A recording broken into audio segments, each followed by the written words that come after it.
Good morning, Kelowna and Penticton and Victoria. What a beautiful day it is in the Okanagan here right now. Clear skies and warm. I almost wore my t-shirt to the studio today, and I feel so much better. Ken, last week I was under the weather, but got through that real quick, and now it's fabulous. We're really enjoying this spring. However, and I know that people have heard this over and over again, we just don't have the snowpack we need, and it's melting quickly. It's too early to be this warm. Don't want to be negative, but watch our watering this year, folks. We got to really be careful with that. Yeah, and then at the coast, they've had the torrential downpours, so they're flooding. And send us some of that. Yeah, I believe it's getting much better now. Yeah. It's starting to relieve a little bit, but there's still a lot of issues with landslides and that sort of thing. So. That will, I'm sure, all dry up and become drought in another month or two. So that's the way the world goes these days. That's right. One extreme or the other. Before we do the tips and plants, I want to wish my beautiful daughter a happy birthday. Lindsay had a birthday yesterday. We went out over to their place. We had a nice ice cream cake, and we had... nice. Yeah, it was very nice. Anyway, let's go with the tips and plants of the week. You betcha. My tip of the week is the green bins are back in action. Mm-hmm. It's time to do the spring tidy. But watch what you walk on. We say this every year. Watch what you walk on when you're walking through the garden, because little things are coming up all over the place. Well, in general, people that have gardens, of course, and those little things poking through, you can step on them and you mess them up. My plant of the week is the Scilla bifolia, the alpine squill. Wow, how cool is that every spring to see stuff coming up? It's just beautiful blue color. You don't get a lot of blue in the garden, and this one is a pure blue color, and it's the alpine squill. Very nice. Well, I also have a tip and a plant this week, and my tip of the week is that if you get out early each spring with your deer repellent, you can spray your tulips as they emerge, as they're pushing out of the ground, and that'll help to prevent the deer from just chomping them off as they're shooting up. And so this is something that might be a bit late for a lot of people. I'm sure in coastal regions the tulips are going like crazy, but the deer repellent really does work when it's applied directly to the leaves. I generally do an application about once a week for that whole time as they're emerging, and it's really nice to enjoy the tulips. One of my favorite plants and flowers. All right, my plant of the week this week is the Phlox subulata, the creeping phlox. Some types are called moss phlox. These are the low-growing, creeping, evergreen phlox plants that bloom in the springtime, and they're just an absolute mass of bloom in the spring. And lovely and beautiful colors. Really great. So one of the best. So check that out, and might be something you want to add this year and enjoy it for next spring. So that's my tips and plans for this week. Remember to check, I have to readjust, but growercoach.com, you can check that out. That site is under construction, and it's just changing. It's more simplified now, and but you can still pick up movies and replays of the garden show on YouTube. Grower Coach at YouTube. How do you simplify technology? Yeah, what you do is you shut it off. Oh, there you go. That's how you do it. That fixes it. Yeah, I've had it with all this stuff. Like it's been a little bit crazy, and the social media stuff, and it's enough and too much to even to do the YouTube stuff. But the website has never really been something I was ever able to really focus on. So I'm just going to get rid of all that stuff, simplify it, and I'll just have a simple contact page. If people would like to have me out to do consulting, teaching, or public speaking, I'm good to go. There you go. Yeah, and I would suggest that's a good plan for anybody who wants to bring up their knowledge on gardening and whatnot, is to come and listen to Ken. Have you got your pruning things coming up? Yeah, today and tomorrow. Today at the KLO Bylands is pruning seminar. So, and tomorrow also pruning seminar on the West Side Bylands store, both at 1 p.m. And you can still sign up, I believe. You can go to bylandsgardencenter.com. And you can sign up there. You can just phone in, and they can get you set up as to how that works and get you on the list. And so it's always great. We always cover a lot of topics with pruning and utilizing your handout, and I appreciate that. Thanks, Don, for that. That's such a great handout. And if you should learn about pruning. It's really one of the most important parts of gardening. Yeah, and it's kind of surgery in a way. It's if it's done poorly, you can have ramifications that carry on forever. Yeah. And if it's done properly, you can have a good healthy tree or shrub for a long safe time. Like when it comes to trees, you maintain a safety aspect as you go forward too. So it's one thing that there's nothing like bad pruning to cause an unsafe tree for the future. And when I say future, I mean 3 to 5 years. It can become quite dangerous depending on the type of tree. And recognizing these deficiencies when you look at a tree like codominant stems and things like that, or codominant leaders, and poor branch attachments, included bark, those things are very, very important to recognize and to know how to mitigate those issues. Yeah. And tree topping, which is something you just completely avoid. I used to say, okay, people that top trees, and they even advertise it sometimes on their trucks. We top trees. Okay, great. Okay, well, we'll see you later. It's scary. You almost think like, those guys have some issues they got to sort out. Some of my seminars that I used to put on quite a bit, I would say, okay, the person who did this needs to be in jail, and he needs to have a picture of the tree that he's just molested on the wall, staring at him constantly, or her. Anyway, and I go see trees that were topped, say, even 10 years ago. That would be just brutal because you've got these non-attached, literally trees on top of trees that are just sitting there ready to fall. Ready to go. Yeah. And people don't realize that they're so dangerous. But that's the way it goes. You got to get some knowledge. So, start with a pruning seminar today at Bylands on KLO, and tomorrow at Bylands on the west side. Now, do people have to pre-register for that? 1 p.m. It's usually wise to pre-register for sure. So at least phone ahead or go to the website and check it out, and then you can get signed up and learn. You betcha. It's 3 minutes and 45 seconds longer today than it was yesterday. Woohoo! And it's actually 4 hours and 9 minutes longer than the winter solstice in December. Nice. 4 hours and 9 minutes longer. Isn't that great? We got nice long days now, and it's nice that our evenings are stretched out. That's great. I just wish they'd put it back in the fall. So, anyway, we won't talk about that. That subject's all gone now. 3 degrees in Kelowna this morning in my backyard. Just the other day, I think it was Wednesday Wednesday. It was 12 or 13 first thing in the morning. We had the same. And in the afternoon, I know they were saying on the radio, I think they were saying it was like 16 degrees or something. But when I was driving, my car said it was 21 degrees. So depending where you are and in the sun and where the heat blows in, we're at the northern end of that heat dome that they had going on. So that's what happened there. Anyway, we've got to go to the phone lines, and we've got Bill calling. Good morning, Bill. Top of the morning, gentlemen. Hey. Good morning. I did some serious pruning on my black currant bush in the fall. If I remember correctly, Alan Duckworth told me never take more than 30% off at any pruning session. And I did a good 20% on the currant bush last fall. And now things are starting to obviously get nice and green and whatnot. And I've got some very old wood on that, and I've got lots of new stalks coming up out of the ground, and I've got 1, 2, 3. I've got at least 3. Well, I'm going to say they're about 2-inch diameter at the base. 30-year-old wood. Yeah, these are edible currants, right? Yes. Yeah. Are they black or are they white? Yeah, the black currants. Black currants.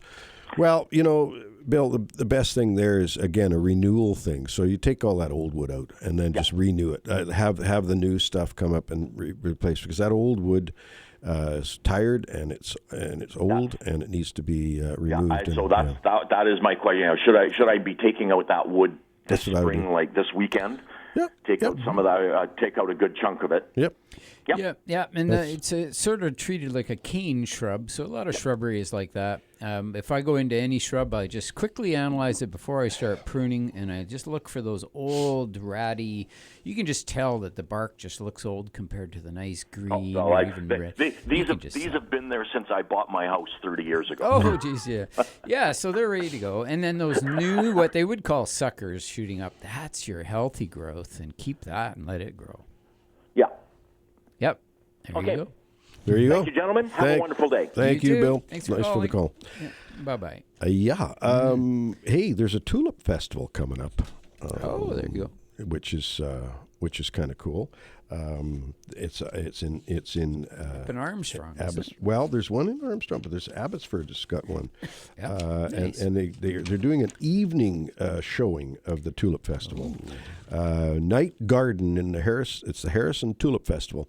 And this is their 20th anniversary. The Harrison Tulip Festival is introducing an exciting new evening experience. Night Garden. For the first time ever, guests will be able to explore the beautifully illuminated show garden after sunset, transforming the farm into a glowing landscape of lights, flowers, and music and food. The Night Garden offers a completely different way to experience the festival, perfect for date nights. Yeah, there you go. Evenings with friends or anyone looking for a magical spring night out. It'll take place on 5 select evenings during the festival, April 16th, 17th, 18th, 24th, and 25th. The evening experience runs from 6 p.m. to 10 p.m. So there you go. Oh, awesome. Yep. We're going to have to take a short break here, and we will be back with the Garden Show after this short break. So my plant of the week, the Scilla bifolia, is one that we haven't had in the garden until we got our plants from our dear friend Helen. And it's one of the little alpine plants that came along with the stuff that we got from her. And the Scilla sibirica is the one that's more commonly found in the garden, Scilla sibirica. This is Scilla bifolia, which bifolia, of course, again, the Latin terms that we talked about. Last week we talked about our Latin and how wonderful it is to be able to learn some of that stuff. Well, bifolia is a description. Bifolia, 2 leaves. 2 leaves, bifolia. Right. Yeah. And so that's a description of what that plant has. It's the alpine squill. And then the other squill, of course, the Scilla sibirica, is the Siberian squill. Yeah. And it has more than 2 leaves. Whatever. It's just interesting. And it's so much fun to see the stuff coming up. My hyacinths are looking good this year, Ken. And, they're naturalizing. I didn't realize how the hyacinths would naturalize. They've got little baby hyacinths coming up, 3 feet away from the mother plant. Yeah. It's from the seed, I guess. Must be seed. Yeah, I guess. The bulbs will multiply a certain amount, but not this far away. Not a foot away. Yeah. And so it must, and it's a really small one, small, tiny thing. So it must have been a seedling, and it's probably grown for the last couple of years, and finally this year it's blooming. Oh, so, there you go. And it's tiny like the original. Well, no, it's the same color, the blue color that the hyacinth that I took pictures of this morning. It's really quite something. Yeah, this is the hyacinth here. That's my regular hyacinth, and that little guy. Here, I'll hold it up to the microphone. Yeah, and coming up close. Yeah, there. Ken's holding the picture up to the microphone so we can see it. But it is quite interesting to see how things naturalize. Sometimes bulbs don't do that, but other times they will. And I like the ones that will spread around and do their thing and multiply, which is always a good thing. Just a reminder, those folks in Victoria, Donna and I, we still the trip is still on. We do have our brother-in-law, Donna's brother, is not well in the hospital, so that is a little iffy right now. Whether we might have to cancel our trip, but we're hoping we don't have to. And so on the 12th of April, we'll be at Abkhazi Gardens, which is kind of fun. We're going to make sure that happens. Yeah, But you just never know with life. Yeah, on the 11th, I really want to get the word out there that the 11th of April, out in the Lake Country area, which is going to be held at through the municipality there, through the district of Lake Country, for the Love of Gardening, which is a full day of gardening from morning till evening. That's a Saturday, and it's just going to be fabulous. There's going to be many vendors, and there's going to be many speakers and many topics going for the full day. You have to pre-register for that, and so you want to get on that ASAP. You can learn about that on the Lake Country Garden Club website. You can also learn something about it as well on the district website. So it's available there, and you can check it out. And if you need more information, you can either call them directly, which would usually be the way to go, and then they can get you signed up. And it's the time right now to get signed up for that. And it's going to be a real big kickoff for spring this year. So for the love of gardening, let's get out there and have a wonderful day learning everything you can imagine about gardening. It's going to be really great. And I'll be there speaking, so that'll be fun. Ken, what was your first gardening experience? Like the thing that kind of caught you and said, yeah, I like doing this. There's just lots of different things, because as I look back, I just remember lots of things. I was lucky that my parents had a property, and they built a little greenhouse out back, which was cool. And they had some apple trees. They had a Mac apple and a Spartan apple, which is pretty much all that was available, I think, back then. There was a few other varieties, Golden Delicious and whatnot, and Red Delicious. But they had a vegetable patch and grew tomatoes, and they grew all kinds of plants. And, of course, we spent tons of time out in the wilderness. So it was really just a massive being thrust into nature at an early age. And yeah, so lots of all the above, and I just recall whenever we used to go fishing, we'd always do quite well, and we would get the fish and clean them, but we would keep all the bits after you clean the fish, and we'd keep those and enter them into the garden patch, especially under the tomato plants. Ooh. And just buried into the garden, and the tomato plants would grow about 6-7 feet high. It's just unbelievable, and the fruits were massive. And we just always did that when we were kids. It was awesome, and my dad really headed that up, and it was really cool. So I think both my parents loved gardening, and and I was also, I think I was always touched by things in nature, when being able to see, like we talked about before, about watching seeds germinate and that sort of thing. This is the story I thought you might come up with, because you in school you did this experiment with corn. And saw how the corn seed germinated and whatnot, and it kind of got your juices flowing. Oh, it was awesome. It's just what they did. The teachers, they had these like 2 plates of plexiglass, right? And they put the 2 plates together with a corn seed in between them, and then you trickle the water down through the top and get it humidified, and so down below the seed there was a little bit of water that would accumulate in the bottom of it. It was pretty cool. And then we'd set all these things up, and they germinated quite readily, and you could see them shooting up and growing, and it was really a cool experiment. And I think that was in grade 2. That would have been in grade 2. So that was really, they planted the seed early in your mind. Absolutely. I remember out in the garden with my mother, and she was showing me how she was taking the bloom off the rhubarb. I just remember that distinctly, and she was teaching me that. So I've always known, best thing to keep your rhubarb going with your foliage and stems, the petioles, obviously,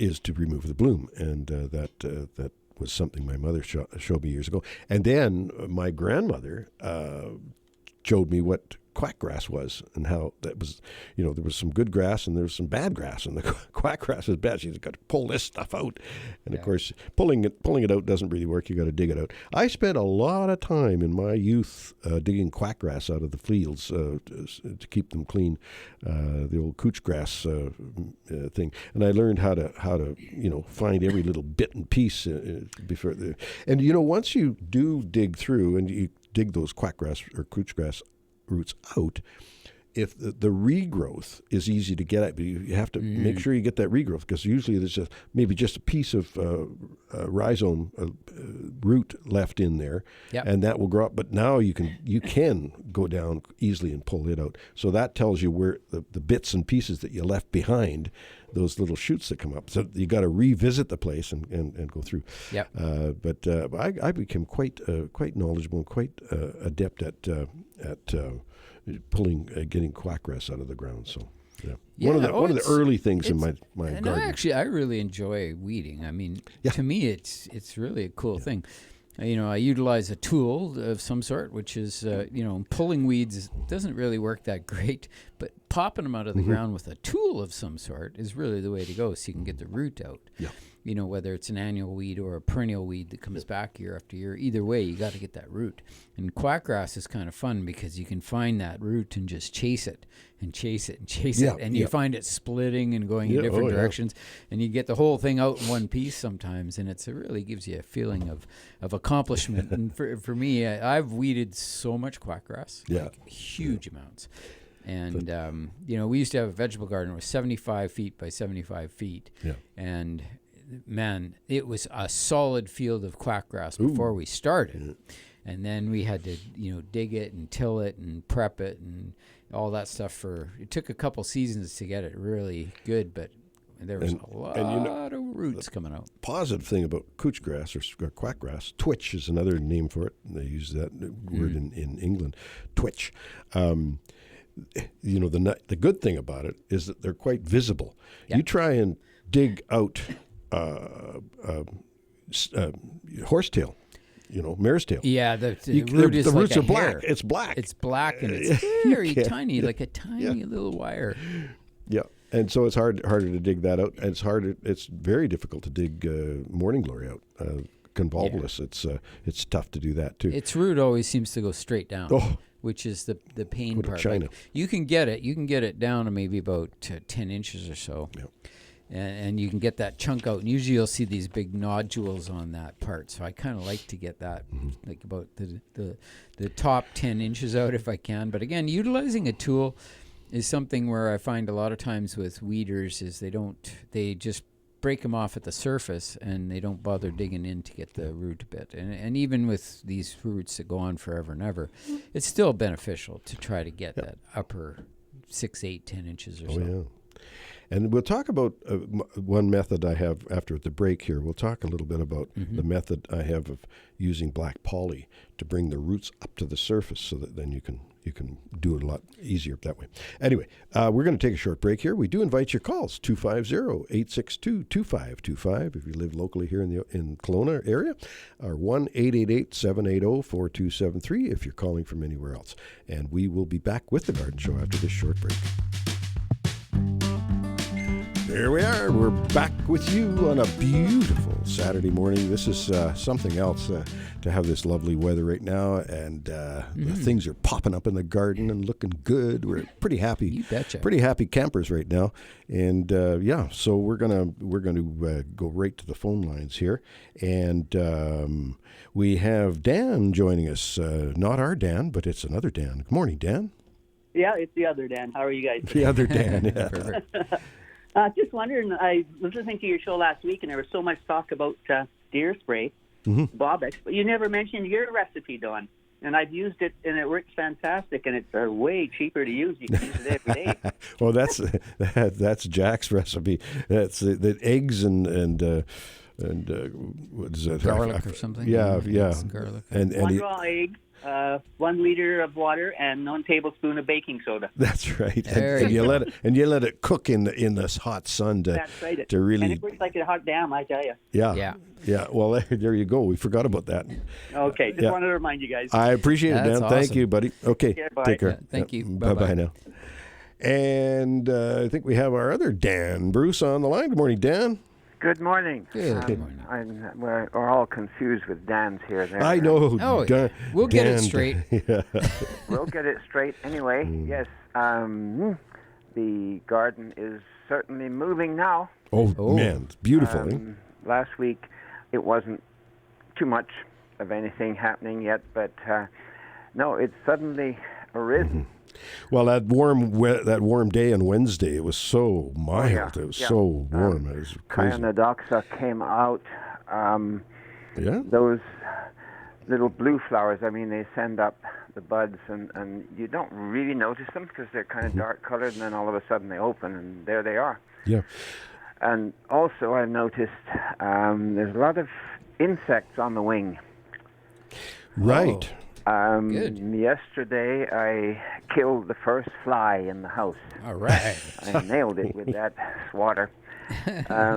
So the birds will be active, And filling their guts. filling their guts with some lovely stuff. The hummingbirds are on their way from Guatemala. Well, this is what I was talking to Donna, and I said, I'm going to mention to Dan that we should have a couple of sessions here on hummingbirds. You're so knowledgeable about them, and, we can talk about that because they start arriving soon.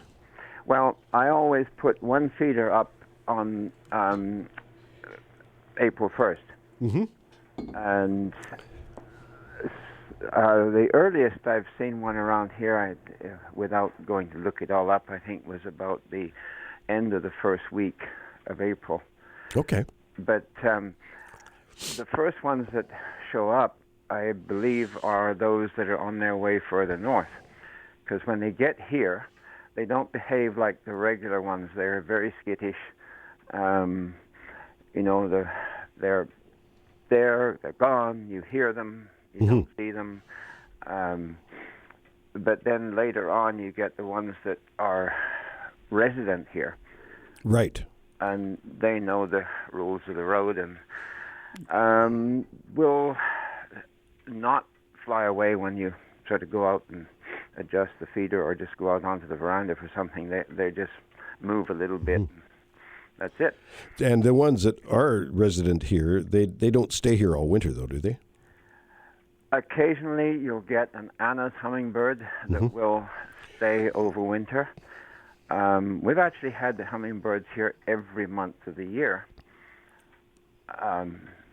But normally, the calliope and the rufous hummingbirds head out south. And some of them do go as far as Guatemala, apparently. But you had one put on a nice show for you a few years ago on your Christmas light decoration just outside a window, and you had this beautiful little nest being built there. Yes. And that came to fruition? You had some babies and stuff? Yes, there were 2 young were raised in that, and but they didn't reuse that nest. No. That's a question I have, a bird question here.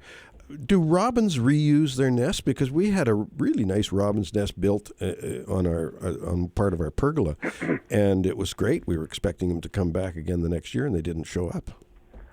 Well, I've known several robin nests around the house here, but I cannot say that I've seen one being used the second time.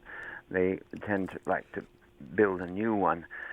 And underneath the veranda, there are 12 sort of compartments that were created, not on purpose, but on other floor joists where they join at the front of the structure.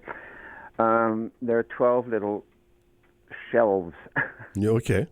And a robin, for 3 years we had, I think it was the same robin, not the rocket scientist of the robin world, because she started building a nest in one of these things, went out, got more stuff, came back, put some more stuff up there, but not in the same compartment. There was enough stuff there to build a haystack. I don't know where she got it all from.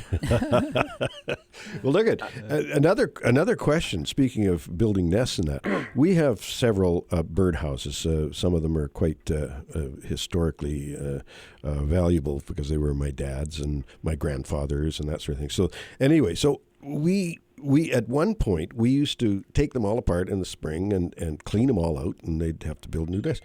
But we found that because we got a little lazy and we didn't do it several years in a row, they just keep coming back with within the same nests. Is that a bad thing, or is there disease issues, or should I clean those out every year? Well, I think it's if you can clean them out, yes, I would do so. Okay. The disease issue is possible. The nest boxes that my dad built here all had removable lids. Right. So cleaning them out was a piece of cake. Yeah. Well, these can be done too. Yeah. The ones. What was dumped out went in the compost. Yeah. But a lot of bird species that nest in cavities are very meticulous and house proud. The parent will take the fecal ball, aka the turd, and take it away. Okay. They pick it up in their beak and fly away with it and drop it, quite a ways from the nest. Right. There's an advantage to that in that the presence of droppings then doesn't attract predators to that part of the forest or whatever it is. Well, my theory was this, that the birds in their natural nesting areas that they find, sparrows and that sort of thing, they don't necessarily clean the nest up every year totally. So that's why I thought, well, I'll just leave it. But I think maybe I might, if they aren't occupied, I might just clean some of these out and see what happens. But boy, there's quite a bit of work, and it's fun to watch actually them build a nest. So maybe that's one of the aspects of cleaning out the nest, so you can watch the birds build their nest. Bringing the stuff in, and they find little bits and pieces of this and that around to make the nest. It's quite fascinating to watch. Yes, we on the veranda here. I have you probably remember seeing it. It's a cow skull. Yes. With horns, and I got it when I worked at Nicola Ranch. It fell off a cow. Yeah, there you go. Anyway, I put it up on the wall in the veranda, and a pair of chickadees decided that it was the ideal place to build a nest. Not on top of it, but they went actually inside it. Oh, interesting. Oh, cool. Yeah, they wormed their way in there and built a nest. They were sneaky, I didn't see an awful lot of stuff going in there, but the birds came and went, and then you heard the young ones, and out they came. Yeah, fascinating. Having birds around is a great thing, but when you've got a cat, that doesn't help much. I remember our cat Tiger would sit there. He'd know exactly when the birds started to come out of the nest and wanted to fly, and he'd be sitting there waiting for them. Well, so cats are banned here. Yeah, have always been banned here. Yeah. So other things on the veranda, I've put new soil in all the pots, talking of cleaning things out, and my old trick of getting rid of that white and yellow scale that builds up on pots. I get big jugs of window cleaner vinegar, fill the sink in the laundry room, not with straight vinegar, but water with vinegar in it, and soak the pots in that, and the scale comes off quite easily. Yeah, it's usually calcium, right? That causes that. So applying acid is fabulous. Yeah. So I've got maybe 3/4 of the pots ready to go, and things should be looking ahead here. The greenery is open, and it's probably a little early to put things like alocasias out, but yeah, I'm taking my my cannas and callas and also a few other things like dahlias and things like that I have in pots. I bring them out in the daytime, put them in at night. Although in the last few nights I've just left them out because it's been quite mild. But it's exciting time of year, Dan, and you have a wonderful garden there, and we'll share. Oh, I just want to mention one thing before you go. The little Monodinium rubellum. I took the cuttings, the little cuttings in that 2-inch pot, took them out, separated them. They're already showing some caudex base. They're thick. They're thick. The base is thickening up already on these. So I've got them all separated and planted into individual pots.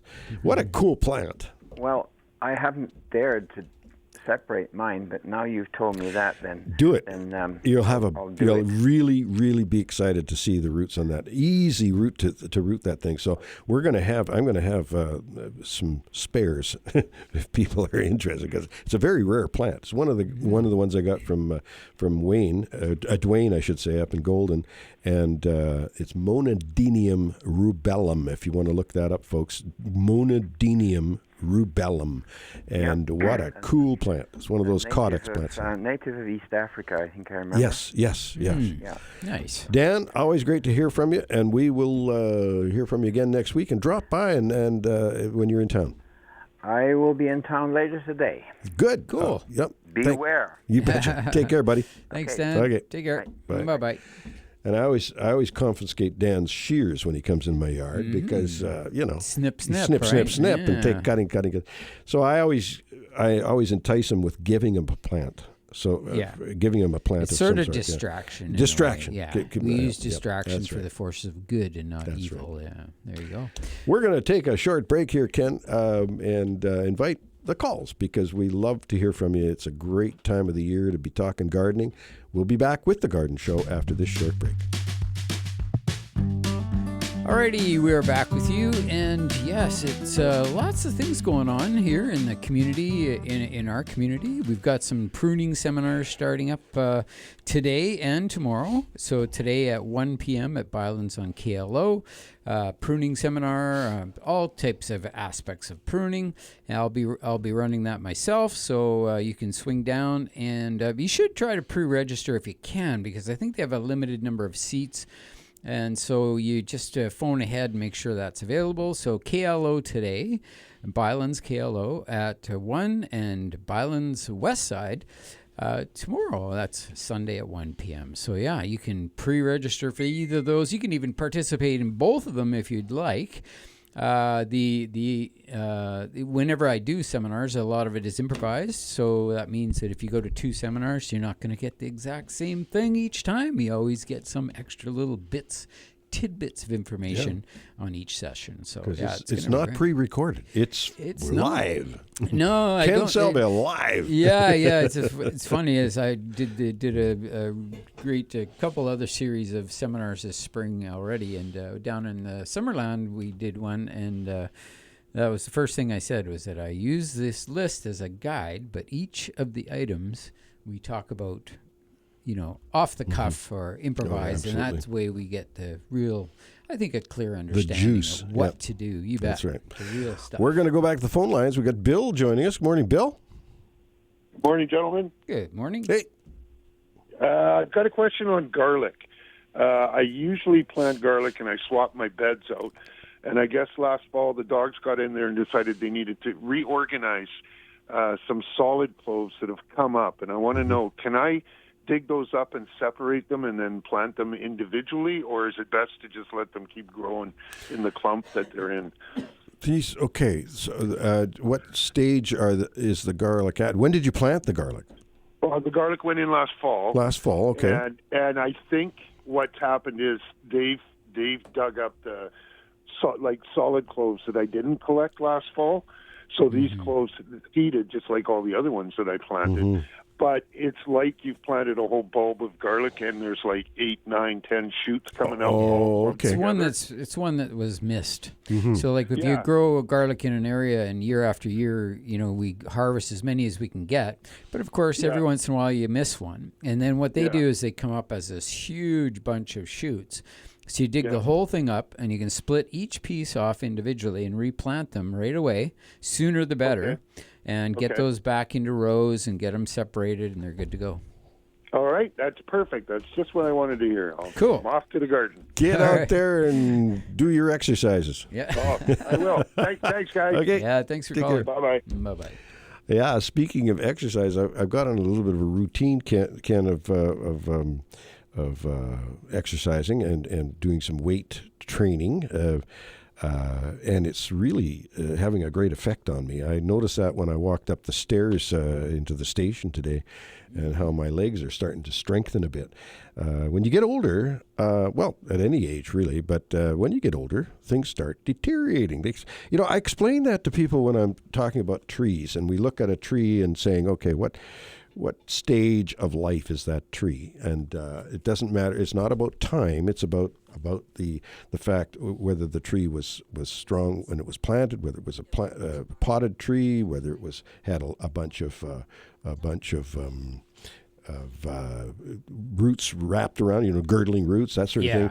It all depends. But anyway, a tree has a life span just like we do. It goes up, and then it levels out. It kind of coasts for a bit like this, and then there's a slow downturn in the curve, and it's in decline. And it can take a tree a long, long time to literally to literally die. It takes a long time. They live on their own resources.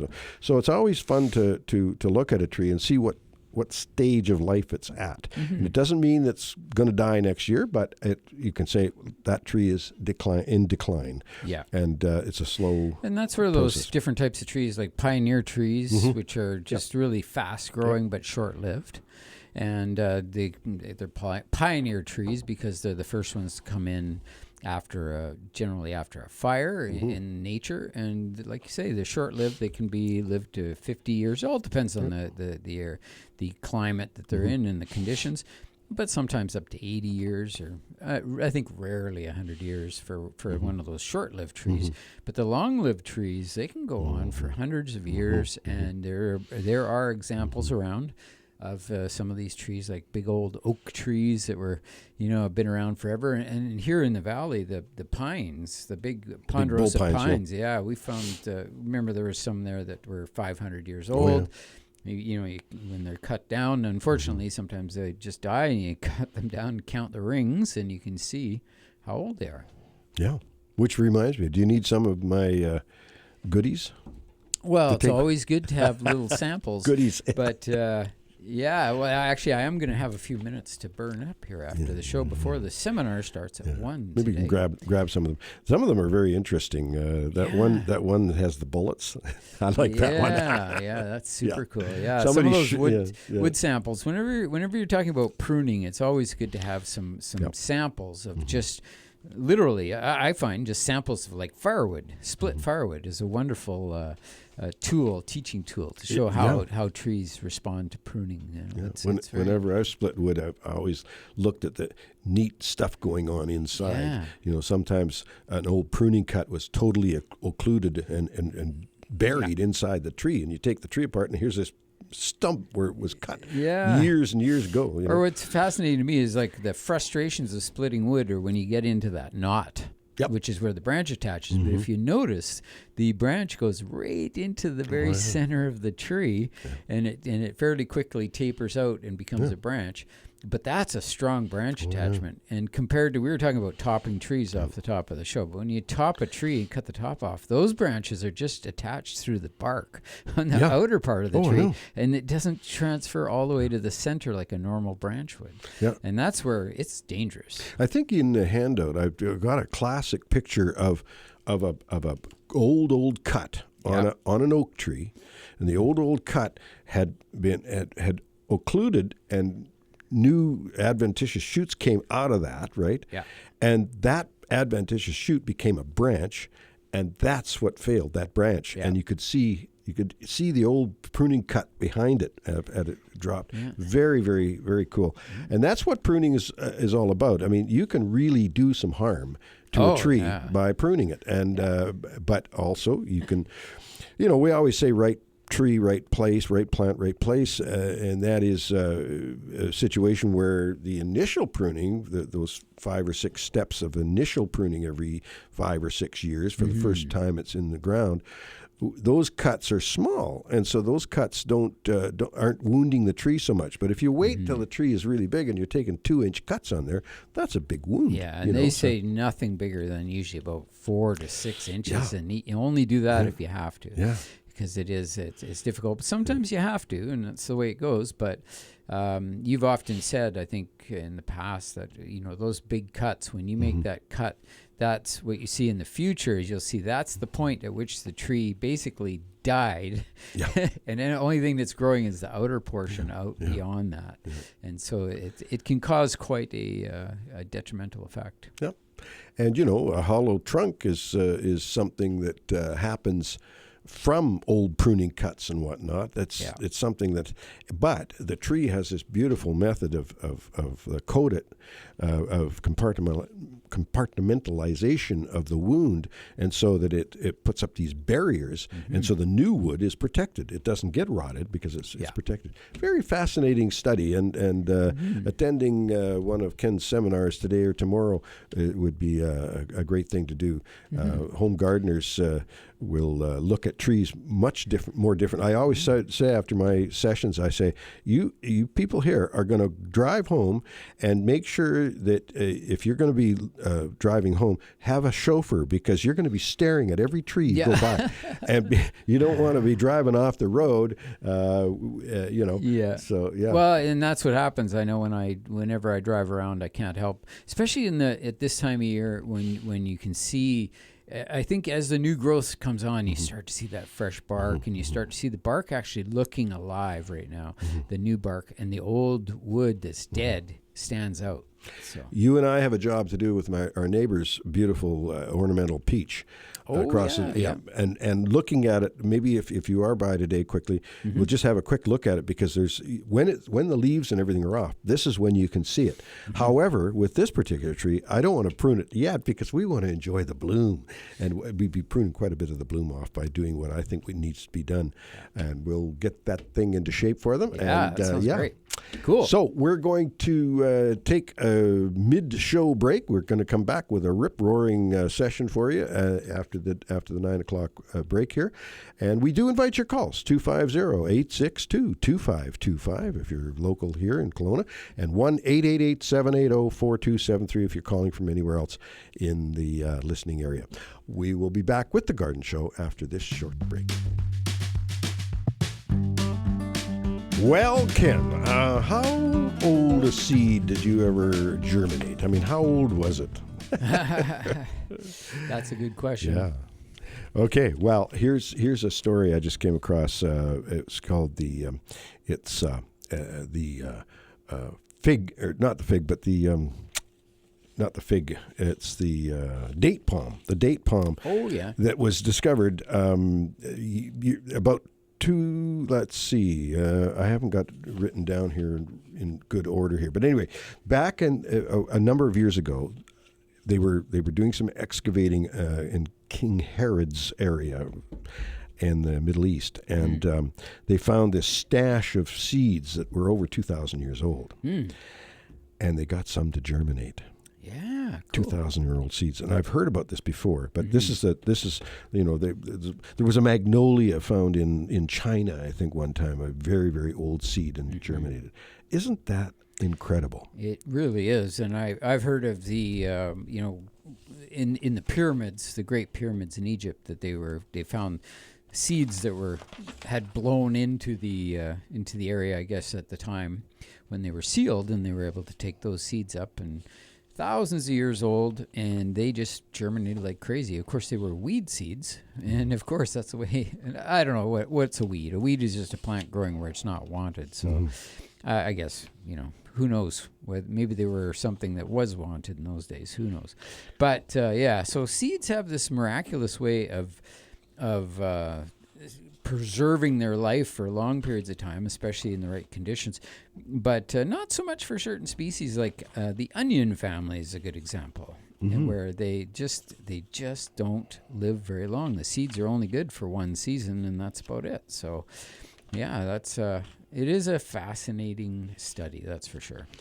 Yeah, well, anyway, that's it's amazing that can happen. That a seed that old will still germinate, and maybe sometime we could. I remember Don Stoltz was telling me about a place. He was at a class one time, and they were talking about how seeds germinate. What's the process? What is the mechanics of it? You know, what really happens there to bring something to life like that? And at this time of year, I just love watching seeds germinate. It's just a little dry thing, all of a sudden coming to life, and you got the cotyledons coming out, and it's just really amazing to see. It's something that keeps me going as far as the garden end of things. Yeah, look, we've got Keith joining us. Good morning, Keith. Good morning, guys. How you doing? We're well today. Pretty good, thanks. Hey, I got a question for you. I'm having a heck of a time. I know it's early, but have you ever heard of salt and pepper cucumbers? Only after I chop them into slices. Salt and pepper cucumbers. No, I haven't heard of them. You never heard of them, eh? No. Well, somebody says they grow almost like small dills, and they're yellow, and they taste really good. Now I checked with Amazon. Mm-hmm. Amazon has them, and you get 10 seeds for about $30. Oh yeah. Yeah. So I was just wondering whether you fellas ever heard of them. No, I have seen some yellow cucumbers over the years, and just literally, I think thousands of different varieties. There are so many. They're one of the plants that's easily, hybridized. So, there's a lot of different types on the market. It's like tomato plants. There's 3,500 different types of tomatoes, and it's growing every year. Well, I just looked this up, and the interesting thing is that it's a pickling cucumber. Mm-hmm. Okay. Yeah, they're calling it one of the pickling cucumbers, but I mean, you can eat a pickling cucumber before pickling it too. It's but some are made better for pickling.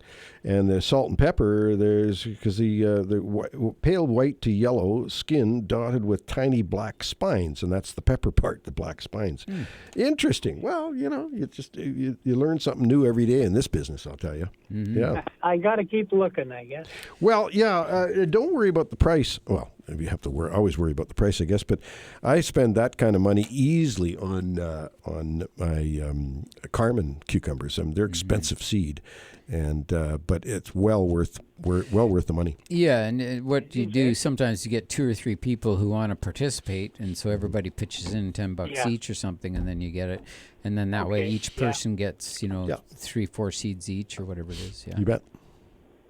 Okay. Is it a little early to start them from seed? A bit early for cucumbers. Cucumbers, they need heat. They need heat, and you can't be getting those outside until into May.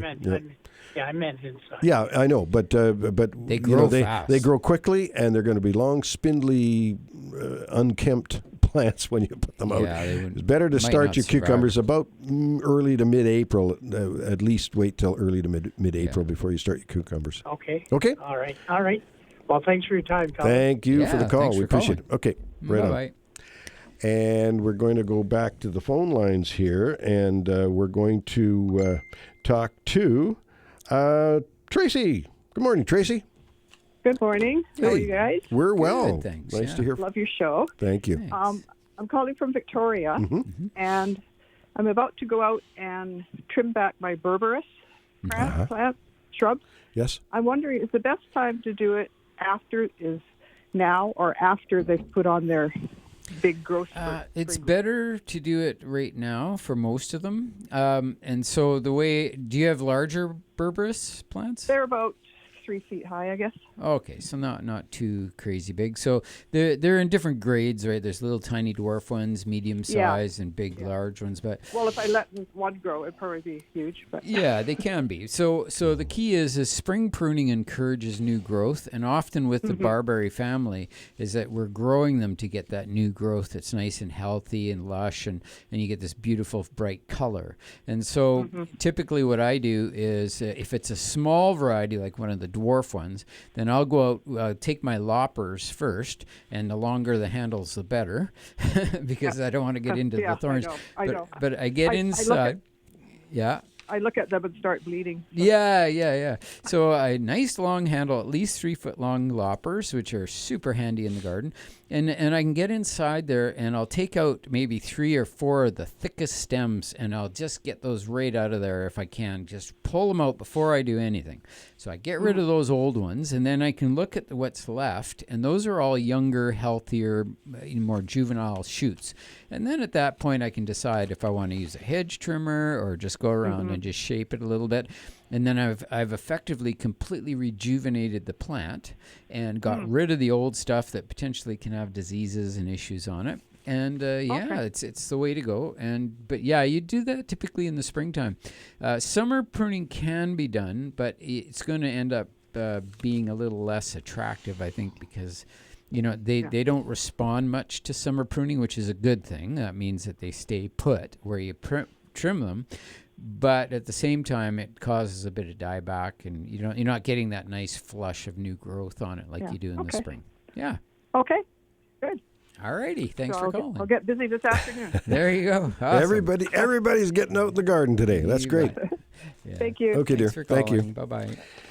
Getting back to this ancient thing, I finally found my reading here. During 1963-65 excavations at Herod the Great's palace, Masada, Israel, revealed a cache of date palm seeds preserved in an ancient jar.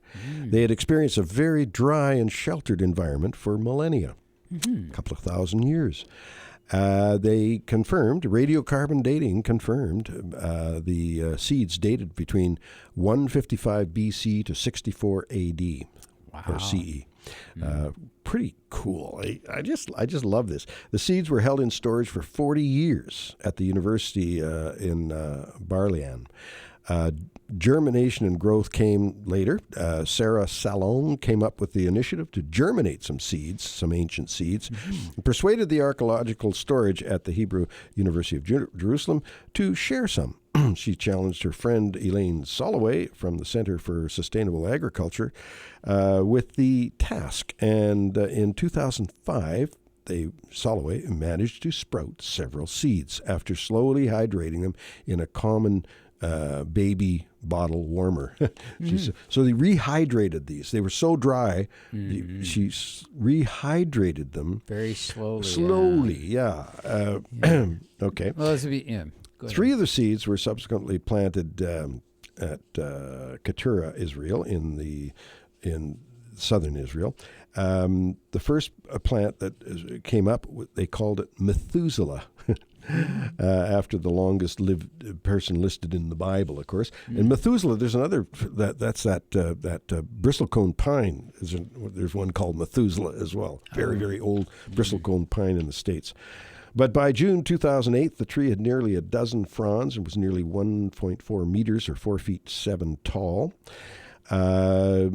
It flowered in March 2011, and it's a male. Rightly named Methuselah, right? It's a male.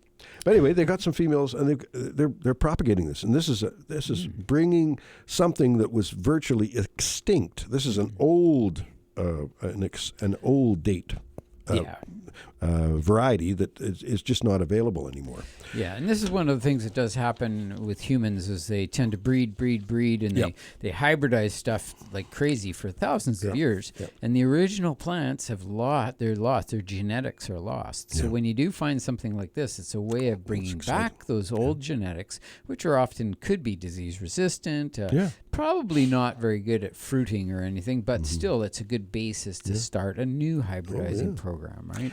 So, fantastic, a great story. We're going to have to take a short break here. We do have Jack is waiting on the line, and he's going to hold on till we finish the break here, and we'll be back with the Garden Show after this short break. And we're back with you on a beautiful Saturday morning and a beautiful spring day here. It's just great in the Okanagan right now. Jack, good morning. How are you doing? You back in town? Yes, good morning. Yes. Dahlias. I always put them in bins, not like you in pots. I put them in bins, and I dried the peat moss out, and I dried and took all the soil off of them. And the back room is fairly cold, but not that cold. But anyway, I've opened the bin up. Oh, my gosh, they're a foot, 14, 15 inches long, these stringers. I guess they want to get in the ground. Can I cut those off? Yes. Yes, Okay. but don't cut them right to the tuber. No. Cut them off like Ken's holding his finger. Was that 3 inches, 4 inches, Ken? 5 inches. 5 inches. About 5 inches. Yeah, because you want a few leaves there because that's doing nothing but feeding that tuber, right? So by leaving I understand, but I'm not saying there's leaves. There are no leaves. Yeah, they're just like Just stringers. these white stringers that are coming up, which would love to be in the ground growing as real plants. Yeah, they'll produce leaves off of those over time. So you can either leave them and just let them grow sprawly and then snip them off later. Yeah. Because remember that any leaf is just going to feed the root, and that's really what you want is to feed the root. So by like as Don was saying, if you cut it right off flush to the bulb, then it's got to use a whole bunch more of the energy out of the bulb just to produce another little twig. So they already have something started. You could utilize it for a while, and then once it starts to bush out, then snip it off later on. Yep. And I did mine 2 weeks ago, Jack. I took my dahlias out of storage, and they had the white, And now that I've been putting them outside in the day and bringing them in at night, and they are already in pots, they have greened up, and they're starting to look better. So, yeah. They surely they can't strengthen up because, I mean, they're like thin pieces of straw that are 15 inches long. Once they get the light, once they get the light helping them, they will turn green and they'll thicken up. Mine have been out now 2 weeks, and they are starting to look more like dahlias than Bring them in at spring. each night. Now, across from Ken at the CD Sunday, there was a lady selling, and a fellow from Merritt selling dailies. I bought one. Yeah. She told me, and I'm sure that's true. I'm not questioning her, but just to qualify this, mine just grow tall and tall and tall. And she said, look, cut them off, early on when they're growing so that they will get bushier rather than taller. That applies with a lot of things, though, Jack, and that's a good plan. Yeah. End of May or something like that. Once they you got to get a lot of shoots. Once you get a lot of shoots, then you trim it off. But it's more or less like topping it a bit, because they'll branch. Like we used to take like asters and things and chrysanthemums that would get really tall late in the season. So we'd let them grow all the way until June, and then in about beginning of June, you get these quite tall plants, and we'd cut them off at about maybe 12, 14 inches tall, and then they would kind of stall a little bit, and then they would start to branch again, and then they would come on much more compact, and they'd hold themselves up better in the fall. When well, that's right. I was telling you I had to stake mine. And one more thing: the geraniums, the three that lasted over the winter, they're kind of rangy and they're green and healthy. But just cut them back right now too. Absolutely. Absolutely. I'm doing that with mine. I'm cutting them back so it'll make them bushy and whatnot. And, isn't this exciting this time of year when you're bringing these little babies that have been hibernating? Just like the bears are coming out. Now our plants are coming out. I'd love to open up the ground and put a few of them in, but I know that's stupid, so I won't do that. The bears are so heavy. The bears are really tough to plant. But yeah. Okay, then. Okay, buddy. Thank you, guys. Thanks. Yeah. Welcome back home. Yeah, take care. Bye-bye. Okay, bye. Bye-bye. Yeah, Jack is a snowbird, and he's back in town, and he's gardening like crazy. Knows his stuff. Yeah. Yep. You betcha. You met him at CD Sunday? Yeah, just briefly. I always had a big lineup there. People, so it's we saw as many people as we could. It was fabulous. You bet. Okay, we're going to go back to the phone lines here now, and we're going to talk to Sheila. Hey, Sheila. Well, hello. Hi. Good morning. Nice to hear from you. Yes. Well, I'm actually not calling about any questions, even though I do have plenty. I'm with the Lake Country Garden Club, and I'm wanting to just remind all your listeners about the event that we have coming up. This is our first year of doing. It's called The Love of Gardening. Yeah, it's fabulous. Yeah. Very exciting. So we're quite excited about it, and just would love to make sure people are aware of what's going on and this opportunity for them to spend a whole day of getting to opportunity to learn and discover different things about gardening to suit all different level of gardeners in the Okanagan. So do you have any questions about it? Yeah.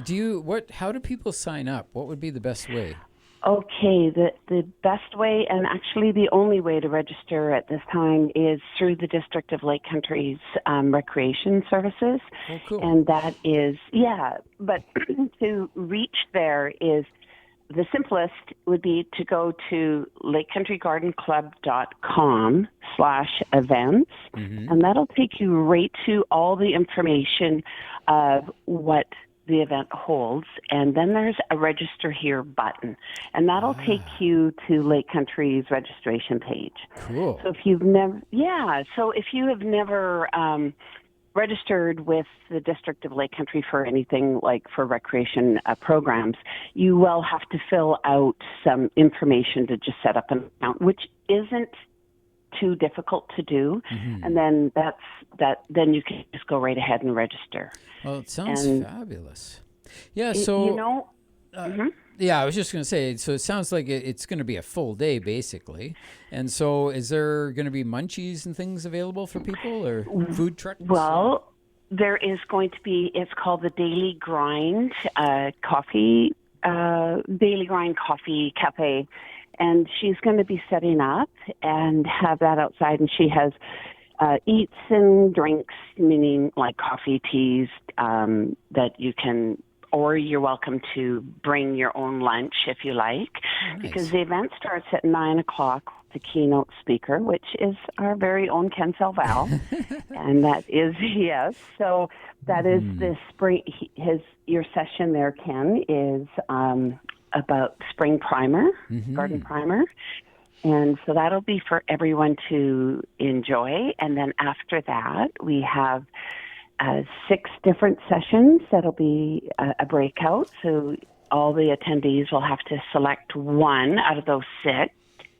Then there will be a lunch break, and that's when you can go visit. We'll have some exhibitors into the main entrance to be able to mill around and discover other great things that are going on. And then after that is a second breakout session, which is another 6 speakers. Different sessions that you can choose one of. Some of them are doubled up. It'll be the same one being offered both times, so you don't have to worry about that. And then, and some are going to be different each time. So we have everything from, vegetable gardening, container gardening, garden design, seed starting methods, which is that's going to be a really neat thing with the seed snails, paper pots, and soil blocks. That's all in one session. And tree planting is one that's going to be really cool. That's what I'm doing. Growing trees and shrubs. Yes, it is. I'm getting down the list. Yeah, it's great. It's so something. Growing trees. Yeah, for people planting in this year, it's great to learn how to plant a tree properly for great success. So that's going to be one of the sessions you can participate in. Yeah, with the expense of a tree, you want to make sure that you do all the right things so you don't lose it. Absolutely, and it's planted in the right place. You're not taking it down, too soon because it's in the wrong place. And so there's so much that, to learn. And then, of course, there's going to be the theme of gardening in the Okanagan, the climate here, too. There's not even just because we've lived here a long time, we think we know how to grow in the Okanagan, but we also have a lot of people that are moving, here. So it's a little bit for everyone. Well, that's great. That's fabulous. Thank you so much for calling in today. That's and I great. just need to let you know it's only $30. Yeah. So $30 for your full day. Yeah. Yeah. Cool. And thanks a lot, and hopefully we'll get some gardeners coming out and enjoying the day. We've put a lot of work into it, and we're quite excited to have it come through. So. Yeah, I'm excited too. That sounds really great. So that's April the 11th, and you sign up. 11th. Yeah, sign up through. Best way probably to go through the Lake Country Garden Club website and to click on register, or I'm sure you could go straight to the District of Lake Country site and find it under recreation, right? Yes, recreation activity guide. There you but go. The simplest way is just everybody, lakecountrygardenclub.com/events, or you can just go to our main page, and it's very easy to find. Awesome. Well, thanks so much for calling in, Sheila. I hope you have a fabulous day. Yes, you too. Thank you, dear. Thanks for calling. Appreciate the call. And we're going to take a break here. When we come back, we've got more callers to talk to, but also I'm going to talk about Donna's weekly homemaker's tip. I've got one. She doesn't give me one every week, but she sure gave me one this week because it all happened. And we're going to talk about that when we come back with more Garden Show after this short break. Well, I'm going to be talking about Donna's domestic tip, but not yet because we've got Brenda on the line here, and we want to talk to Brenda, and that's more important than Donna's domestic tip. Hi, Brenda. Hi, thanks, Don. I'm. Thanks for making me important. There you go. Propagate hibiscus. What's the best way? Can I do it in water at all, or do I need to put it at rooting soil and pot? Are you talking about an indoor tropical hibiscus? Yes. Yeah, yes. yeah, not the outdoor ones. No. Well, I've rooted them. Yeah. I have rooted them, both with new wood, with the soft wood. I've rooted those, and I've rooted them in with the older wood too.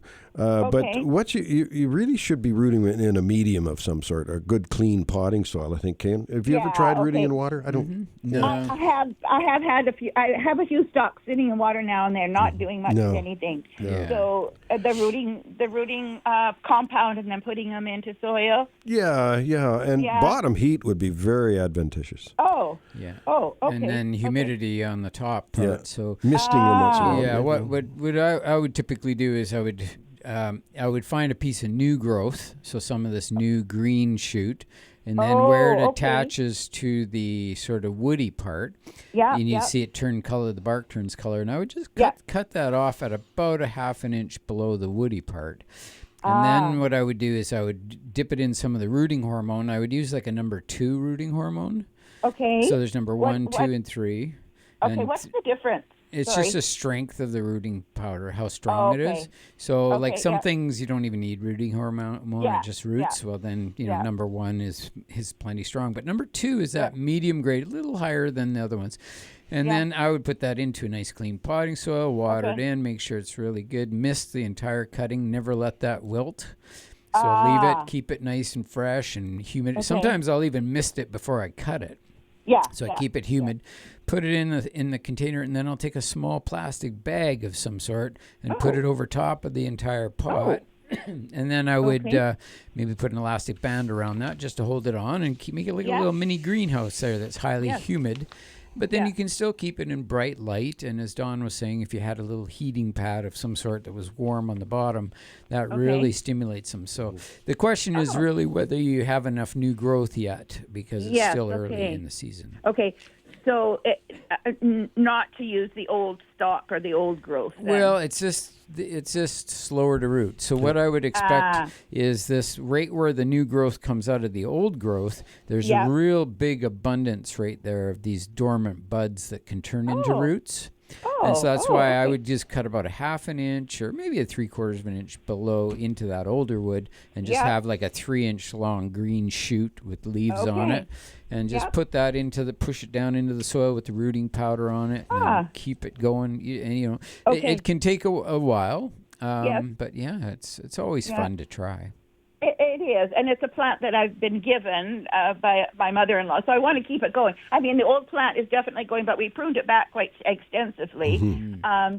And then I wanted to give another plant to somebody else. Anyhow, okay, we will try that and get some rooting compound going on it. Yeah, there you go. Perfect. Okay, very good. All right, well, thank you very much for your advice. Appreciate it. And I really love your show, by the way. Thank you, dear. Informative. Yeah, well, thank you. Okay, guys. Thanks for calling. Have Bye-bye. a great day. You too. Bye-bye.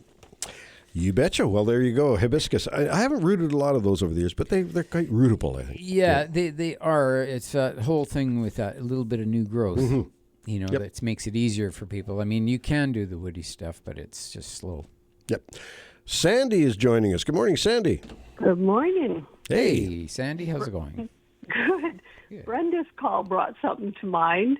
We have a really special lilac bush planted in a rocky hill, which would be really difficult to dig up. Yeah, do they kind of root the same way? Like I could take cuttings off of that one. How old is the lilac? I don't know, but years old. Yeah, and is it a special lilac, like a special plant? It's a sensation lilac with a little white edge around the purple flowers. Lovely. I mean, one thing you could do is take some budwood and in August and do some bud grafting on another lilac. Like if you buy a young lilac, and then you could bud graft into the base of that and create a new lilac that way. I'm really hoping not to be here still by then. But you want to move that lilac, eh? And I would like a piece of it anyway. Yeah. And I've been looking at it for a couple of years, and it doesn't have suckers. Like, okay, it doesn't come up with suckers that you can just pull up. Yeah, must have been a grafted one. Yeah. So it's a bit tricky, but yeah, they're just slow growing. If you're going to dig it out, if you can get a division from the bottom, that's the way to go. Well, I don't think I can dig it out. Yeah, I'm wondering if I can take cuttings like the hibiscus. Yeah. Well, you could probably similar, like that new growth. Similar idea, yeah. Yeah, a little bit of the new growth coming on. Of course, they often bloom on the new growth, right? Mm-hmm. So then what you do is you let it grow, and then when it starts to produce a flower bud, you pinch off the flower bud off the shoot you want to grow. Mm-hmm. And then two ways you could do it is the same way I just described with the hibiscus, which you could do that routine, but you could also do what's called air layering, where you'd wrap that same area where the new growth is coming out of with some sphagnum moss, and then you moisten the sphagnum moss. You can even put a little bit of rooting powder right on that. Right on the, like what I do is I actually scratch the side of the woody part just a little bit, and then I put the rooting powder right on that, and then put the sphagnum moss, the wet sphagnum moss around it, and then wrap that in a little plastic with some twist ties on it, make like a little bubble on there, and then just monitor it and make sure you trickle water into the top of it from time to time to keep it moist. And then it would take potentially about maybe 2 months to root. So it's not fast. Yeah. But it can be started right away, sooner the better. It only had one tiny little bundle of flowers on it last year. Yeah. Yeah, and that's the thing is with lilacs, it takes years for them to actually start to mature enough to flower. So the more, if we ever prune them or anything, well, that takes away their ability to bloom for a while. Yeah, well, it used to bloom quite a bit, so like it's not a new plant at all. Yeah. Well, sometimes they just get tired and they slow down, and the flower size shrinks. I find you get the bigger bloom clusters when they're more juvenile, and then as they get older, it kind of shrinks a bit. I just haven't seen many of this variety around. It's got little white lace. Sensation, it's a lovely cool, variety. Yeah. And of course, my favorite is Beauty of Moscow. That's my favorite. White. Is that the reddish one? No, it's pink. It's pink. It's kind Blushy. of a white pink blush, and then it's just double flower. Double, and very, very, very fragrant. Super fragrant. Yeah. All right. Well, I'll run out and give it a try and see if it does anything. And worst case scenario is that you can buy them. They're one of the more popular varieties, the Sensation. Yep. Like they are available, you so you can get a new one if you okay, have dear. to. Worst case. Thank you. Okay. Thanks, Andy. Thanks for the call. And we've got Sally joining us. Good morning, Sally. Good morning. Good morning. I'm worried about water, and I just wondered, my garden, the vegetable garden, is really dry. Should I be putting some water on it now before I plant? Well, a good idea. And you're located in the Okanagan here, of course? Yes, in West Kelowna. Well, we're going to really be shy of water resources this year, I think. Now, that's my guess. And so just be as responsible as you can with it. But yes, a good if the ground is dry, a good shot of water, a deep, slow soaking would be advisable right now, just to get it in condition to start gardening soon. But water is such a topic this year. It's going to be scarce, and so we want to be as responsible as we can. Yeah. So when you are soaking that up, make sure you're soaking in the areas that need soaking and not splashing elsewhere and wasting the water and whatnot. But just it should be. You should, it's unfortunate we haven't had as much moisture because normally the ground would be quite moist at this time of year. Yeah. Shouldn't be dry. And remember, depending where you are, you may or may not need that because, like on the west side, I know it was they didn't get much of the snow. Like we got 10 inches of snow out in the Winfield area in a lot of areas. So those beds are soggy wet right now. Yeah. So they're good, we but not on the west maybe side. just as if. Yeah, we knew that. We saw that actually when people were coming in to go to work, and everybody from the west side was just saying like, "Oh, it's beautiful, and the grass. You can still see the grass." And then everybody in the Winfield area is going like, "What grass?" Yeah. That's okay, right. Great. Thank you. Okay, dear. Thanks for the call. Yeah, thanks for calling. Now, I'm going to talk about Donna's tip. She mentioned this the other day because she went to a store, a big store, and bought a whole whack of lettuce because it was on sale and whatnot. We don't need that lettuce, as much of it as she bought, so we're sharing it with our relatives and friends and whatnot, and so that brought up the thought. Well, with the price of groceries and things so high now, you can get better deals if you buy in bulk. But some of this stuff doesn't keep as well. So going together with your neighbors or friends or relatives and whatnot, and going together and buying some bulk stuff and then splitting it up. Yep. And really makes a lot of sense. Yep. And so we're going to do more and more of that because and the other thing she's been doing is buying turkeys when they're on sale. Because you get a lot of mileage out of a turkey. Oh, absolutely, yeah. And any of those things, you when you buy bulk, you get a better deal. That's for sure. Mm-hmm. And so that's her tip, and I'm staying with it. I listened to her. She's been my manager now for 53 years. So, there you go. I call her my manager. Yeah. Anyway, she is. She's great person. Anyway, we're going to invite your calls, 250-862-2525 to get through to us if you're locally here in Kelowna area, and 1-888-780-4273 if you're calling from anywhere else in the listening area.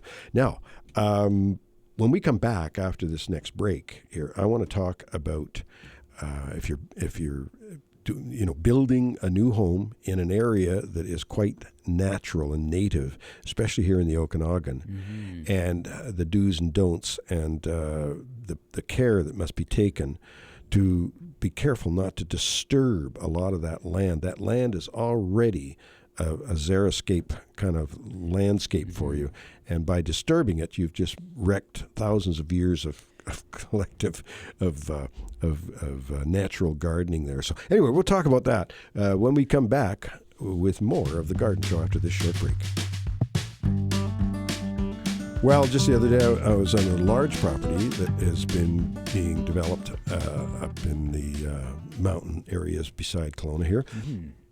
Beautiful property, forested area, and so the builder and the owner made the mistake, and I call it a mistake, of building the home without considering the property itself. The natural boundaries, especially. Trucks and equipment and just pounding down all the environment up there.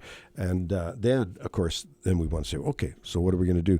Well, that property was really landscaped already in a xeriscape form, and by nature, and what they should have done was not be trampling all that beautiful property. They should be doing protection zones and whatnot, strictly sticking to roadways. That's right. Yeah. And sometimes, if you do have to drive across an already established piece of property, putting a big layer of mulch down Like even the Nature's Gold product. Yeah, is any great. kind of mulch where you can drive over that and then scrape that mulch away carefully, surgically take it away after, and that way you can preserve that ground. Speaking of which, the Nature's Gold products, they're definitely, they've been around now for a number of years and proven themselves. The Okanagan blend soil I've used a lot for gardening. Tradition soil. Excellent. Yep. Yeah, excellent. And also the landscape mulch. We use that in our gardens all the time, and it's a fabulous product. It's available here in the Okanagan. I'm not sure if it's available down at the coast. I think they did send bags down there at one time of It's Nature's available Gold. bagged or in bulk. Yeah. And it's common here because it is so common that we're lucky to be able to buy it bulk, and you save quite a bit by doing that. But you can also buy a bag here or there and fit it into your program. You can carry it in through the gate or whatever. But yeah, really good product. Emulates a forest litter, so it's got that sort of natural effect. And so always good to add. But in this case, where you have this natural area, the best thing is just do not access that area. Because once it's disturbed, you've got 100,000 years of plants growing there just perfectly well without anybody doing anything. And then as soon as you drive in the area, well, you'll never recoup that. If you might have to wait another 100,000 years to get it back. Yeah, for sure. It's just sad that, and especially when somebody, let's say, destroys an area or goes into an area that's natural, and then the first thing they want to do is turn it back to being natural. Yeah. It's like, well, you can try. There's a lot of techniques you can apply, but you got to put in that first 5,000 years to get it to balance. And then after that, it's just another maybe 10, 20,000 years to get it back to being right on. 5,000 years is a while, Ken. Yeah, I'd hopefully get my mortgage paid off by then. That's right. No guarantees. We're back in Elaine Cameron's garden back in 1951, March of 1951. March 28th, it was mild but cloudy. Rudy dug the vegetable plot, bamboo raked to paths, and scattered on the strawberry bed. Scraping off the mulch and whatnot falling on the pathway, and then putting it on the strawberry bed. She's just an amazing gardener. Raked the vegetable plot, tidied on the rockery, and plants came from Ritchie's. That Ritchie's was a plant supplier many years ago. They're not around anymore, but they were a very, very popular place to buy plants. Were they local here? No, mail order. Oh, it's a mail order. Yeah, okay. Mail order. Cool. Back in the day. And Ritchie's. Tidied up all the border except for the Michaelmas daisies. Took branches off the climbing roses, and there's lots for a bonfire. She's always having a bonfire back then, which was kind of nice in a way, but nowadays we don't do that as much. The farmers still do it around the Okanagan here. You see the burn piles being the smoke coming up on the burn piles, but not as much. The homeowners don't do that as much anymore. Sunny on the 30th of March, and she tidied the iris by the birch tree, and she dug the sweet pea trench. So there you go. She's going to be putting in her sweet peas early April, and 3 wheelbarrows of manure over to the Japanese maple bed, and sifted sand and dirt and seeded verbena, clarkia, petunias. That was on the 30th of March. So that gives us an idea what you can do. She had a little greenhouse, so that's a different story than some people. If you don't have a greenhouse, it's a crying shame, really. But anyway. It's a wonderful thing to have a greenhouse. It's one thing to get things started, but then what do you do with them? And just you're using the example of the cucumbers and whatnot, is that they just get overgrown, and once they're overgrown, they go past this point where they're overgrown and root bound within their little cell or within their pot, and then when they're planted out, they often just fail, or they just sit and never really recover from that. So getting a plant to put it in a pot, grow it up as a seedling, and then be able to move them out into the garden as soon as possible. Once they achieve a height, say maybe of 3 inches or so, it's good to just keep moving them on. But that means that you have to know what the outdoor temperatures are. And a lot of plants can go out right now. They love the cold temperatures and do better actually in cold temperatures. But a lot of plants like tomatoes and even these cucumbers and beans, they got to wait. Yep, for sure. We're going to squeeze one more caller in. Mike, we appreciate your call from Victoria. How are you doing? Good. Good, thanks. Thanks for squeezing me in. I looked at the clock and I thought, if I'm going to get in there, I better call. Yeah, talking about the mulch, I've got 18 raised vegetable beds, and last fall I covered most of them up with leaves. I ran out of leaves, so I put grass clippings on the rest of them. So questions are, do I take the leaves off, or do I push them to the side? Do I make a little hole where I can put the plants and leave the leaves? And the same with the grass clippings. Yeah, well, the grass clippings are something that's going to feed the soil more at this point. So it can go on, but the leaves should come off and be added potentially into some compost. The leaves, I've done this for a couple of years. I was experimenting with leaf molds and all these different things. And one of the treatments I did was I took some beds, because I also have, I think I have like 12 raised beds or something. So I put some of them just solid with the leaves on the surface. And I'll tell you, the worms came up over the winter and just loved chewing on those leaves. And so some of them I left the leaves on, and then I just endeavored. I couldn't leave them on totally because I wanted to plant in there, right? So and some of them I dug it in, and other ones I just removed it. And the ones I removed it, I got the way better result. Those leaves actually did leach some nutrients into the soil, plus the worms eating the bottoms of those leaves also introduced that into the soil. But the leaves themselves that were dry on the top actually removed nitrogen from the soil. So they were acting as a negative factor, whereas your green, say, lawn clippings, if they're green, they're full of nitrogen.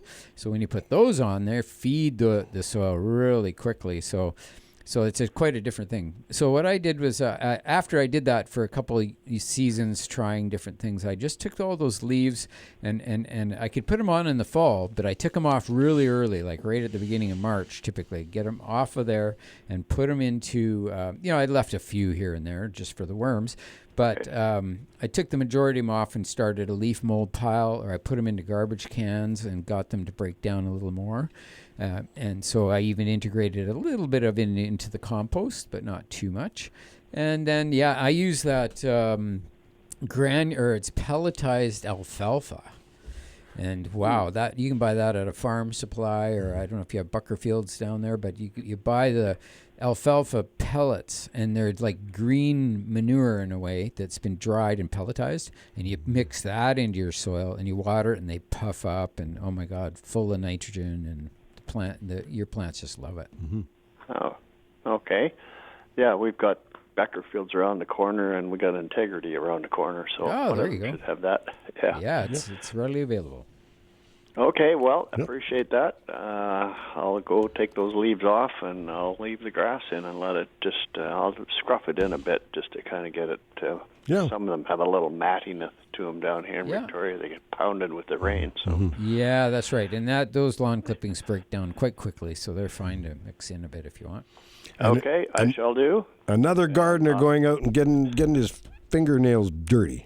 Yep. Oh yeah, and moist. It's still pretty damp. Yeah, you've had a lot of moisture down there. Yep, you bet. Victoria really got spared the atmospheric river. I'm not far from the airport, about 10 minutes, and the airport recorded only 22 milliliters. And there you go. Millimeters, pardon me, and the Tofino and all that were like plus 200. So. Wow. It was damp here, but not like any of the cities to the north of us there. Yep. Well, we appreciate your call. Thanks for joining us this morning. Thank you for the answer, and have a good weekend. You betcha. Take care. You betcha. All right. Thanks for calling. Bye. Bye-bye. And we're now ready to shut her down for one more week, and we're going to give you the tips and plants of the week. Well, my tip of the week is the green bins are back in action, and it's time to do the spring tidy. But watch when you're walking in your garden. There's little things coming up, and you want to not step on them. My plant of the week is the Scilla bifolia, the alpine squill. What a beautiful thing coming up in the garden right now. It sure is. What a beautiful shade of blue. All right, I also have a tip and a plant. My tip of the week is that at this time of year, and would have even been better a couple weeks ago, but remember to spray your tulips with deer repellent as soon as they start pushing through the soil, and you just give them a little spritz, and then you come back a few days later or even a week later, give them another spritz of the deer repellent, and that'll help to keep those tulips all the way through until they actually bloom and you can enjoy them and not feed them to the deer. My plant of the week this week was the phlox subulata, which is a creeping phlox, sometimes called moss phlox. And they're just low creeping ground covers that are going to burst into bloom here over the next few weeks. And one of my favorite ground covers. It's just a beauty. So creeping phlox, it's a good one. That's my tips and plants for this week. Remember to check Grower Coach on YouTube.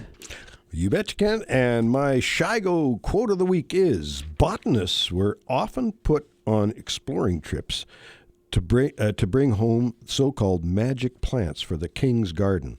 This was a dangerous job because countries did not want their magic plants leaving their land. So there you go. That's my Shigo tip, and we're going to be back next week with more of The Garden Show.